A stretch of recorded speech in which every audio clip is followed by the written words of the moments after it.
Saka siyempre, mas masarap tikman to for the very first time kung katabi mo mismo ang genius behind the Overload Pares. Mas masarap yan talaga kung ako ang unang titikman mo. Ako'y kinikilig, bakit kailang malapit ako'y nanginginig. Mamaya may kwarto ka dito. Kung yung karong bulaklak, Lechon kawali. Lechon kawali.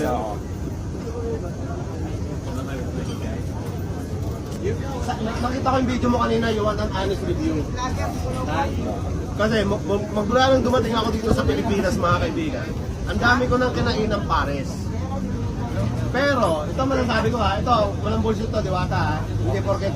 Okay lang. Ang gusto ko sa pares mo, Oo. maraming laman.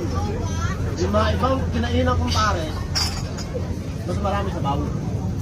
Sa akin mas maraming laman. Mas marami laman. So yun lang masasabi ko ha.